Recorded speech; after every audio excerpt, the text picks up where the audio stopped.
Hey everybody, Mr. Sanders here. Today we're going to read an interesting book that is a photo essay, kind of like the other books we've been reading these past couple of days.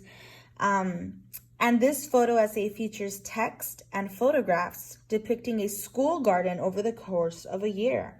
Some of you have actually been working on a garden this year, haven't you? Photo sizes and the page layouts vary. That means the author has shown this book in various ways, and the pages integrate drawings of the garden by the young students who work there. This book is titled It's Our Garden, From Seeds to Harvest in a School Garden, written and photographed by George Ancona. Introduction. When I heard of schools having gardens, I became curious, so I went to visit some schools in Santa Fe, New Mexico, where I live. When I got to the Acequia Madre Elementary School, I stopped looking. Under the guidance of teachers, volunteers, and parents, and children from kindergarten to 6th grade spent part of their day working in the garden behind the school building. The school is named for the 400-year-old irrigation ditch across the street. In Spanish, acequina means irrigation ditch, and madre means mother. The school is small. Entering the school seemed like entering a home. Outside behind the school, the shouts from the playground drifted over the quiet children doing chores in the garden. I spent the better part of the year watching and photographing them as they worked side by side with their teachers, parents, and friends. The school bell sounds and the classrooms explode with the noise of children. The school bell sounds and the classrooms explode with the noise of books closing, chairs sliding on the floor, and kids chattering. It's time for recess. The students head outside to the school garden. Mrs. McCarthy, pictured above, the 3rd grade teacher, dreamed of having a school garden. She talked to the other teachers, the principal, and the parents, and they all worked together to make her dream come true. The garden is cared for by Mrs. Sue, here on the right. Mrs. Sue's husband, Will, designed the layout of the garden. College students Paul, Danielle, Autumn, and Allie volunteered to guide the children in the garden projects. Students enter the garden through an arbor. It's spring, and there are a lot of chores to be done. Depending on the weather, some classes are held in the open classroom, the garden, or the greenhouse. In early spring, Miss Sue asked the students to make a book with pictures they can cut out from seed catalogs. These are the flowers, fruits, and vegetables that the students would like to grow. Later, she and the students will decide where to plant them. Every day, one student is asked to take a bucket of food scraps from lunches and snacks and dump it into the compost pile. The compost is made of soil, dead plants, and food scraps. Inside the pile, red wiggler worms are busy eating and turning these ingredients into castings, which the students call poop. Compost is mixed into the garden beds to provide food for the seedlings. Springtime is planting time. These are a few of the seeds that will be planted in the garden: pinto beans, sunflower seeds, cucumber seeds, and seed potatoes. When it's still cold outside, some seeds are planted in the greenhouse. There, students fill small plastic pots with rich soil and plant a seed in each. The pots are left in the greenhouse where the sun warms them. Soon, tiny seedlings begin to pop out of the soil. When they are bigger and the weather is warmer, the plants will be transplanted into the garden beds outside. Flowers, vegetables, and fruits are planted in the beds of rich composted earth. A teepee made of bamboo poles stands in the middle of the garden. Some students plant pole beans seeds at the base of each pole. The plants will grow up the teepee and sprout their pods. Meanwhile, the morning shade of the school, Paul hands out salad green and flower seeds to plant in a waffle bed. The bed's low walls of adobe bricks help keep water in. Another group of students plant squash seedlings. Danielle helps a student transplant a tomato seedling. Once the seeds and seedlings are in the ground, the beds are watered and covered with a mulch of straw to keep the soil from drying out. A lot of water is needed to help keep the garden healthy. When it rains, water flows off the roof, down a drain pipe, and into an underground tank called a cistern. A solar panel on the roof of the outdoor classroom creates electricity to run the pump that draws water from the cistern. One of the students' favorite job is watering the garden. Miss Sue fills the colorful watering cans for them. The tomato plants are surrounded by plastic tubes filled with water. During the day, the sun warms the water into the tubes. At night, the tubes provide the warmth that the tomato roots need to grow. When there is no rainwater in the cistern, a hose attached to an outdoor faucet is used to keep the soil moist and plants healthy. Even when the students aren't at school, there's a lot going on in the garden. A post with poles drilled into it becomes a nesting box for mason bees, which don't sting. Birds come to eat at the feeders. Worms are busy eating and making tunnels into the compost pile. Flowers produce a sweet liquid called nectar. When a bird, a bee, or a butterfly goes into the flower to drink the nectar, a powder called pollen sticks to them. When they fly into another flower, the pollen rubs off. Pollen allows the flower to make the seeds that will grow into flowers, fruits, or vegetables. This process is called pollination. In the early spring, a teacher orders butterfly cocoons by mail.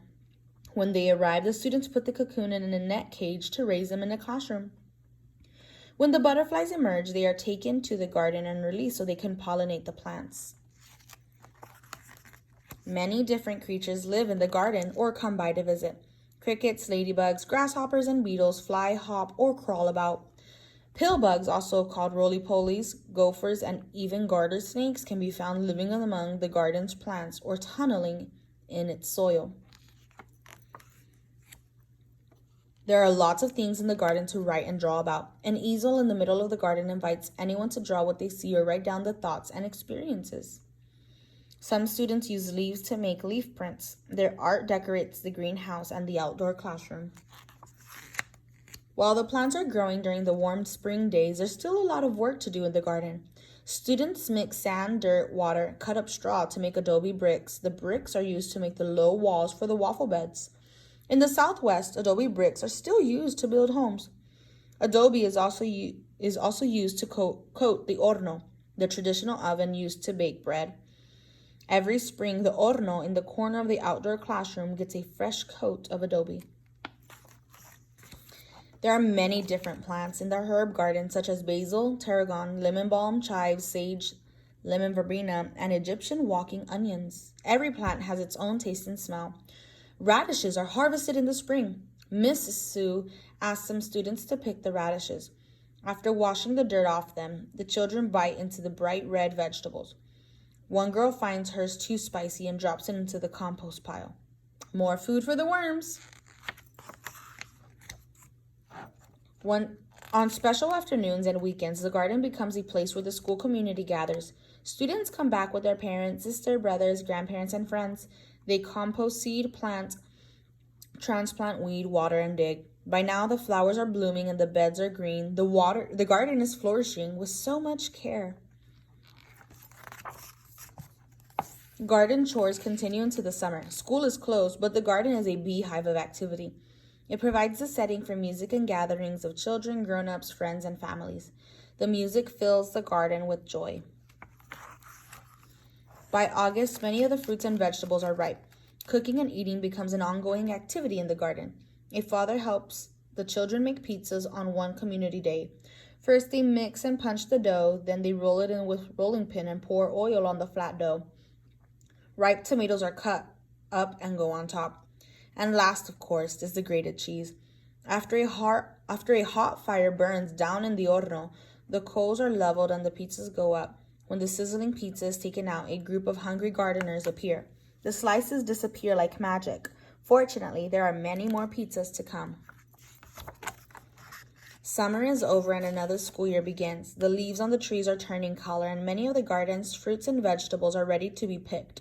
Students take turn disappearing into the teepee to pick pole beans from the vines. One of the garden beds was planted in a traditional Native American way. It's called a Three Sisters garden. Corn is planted together with pinto beans and squash. The bean vines grow up into the corn stalks. The corn and squash leaves shade the soil to keep it moist. Pinto beans are harvested after the pods dry up and turn tan. By September, most of the tomatoes are ripe. Each student is given a limit as to how many they can pick, so there are enough left over for later classes. As the fall goes on, the days start getting cooler. Some of the tomatoes are still green. Allie shows the students how to ripen green tomatoes by putting them in a paper bag with a banana. Miss Sue shows some students how to harvest potatoes. Using a shovel or a trowel, the students carefully dig down next to the stem. Since potatoes spread out as they grow, digging must be done carefully so that the shovel does not cut into them. Later, Allie helps them identify the different kinds of potatoes that they have harvested. Cabbages are a real challenge to pick.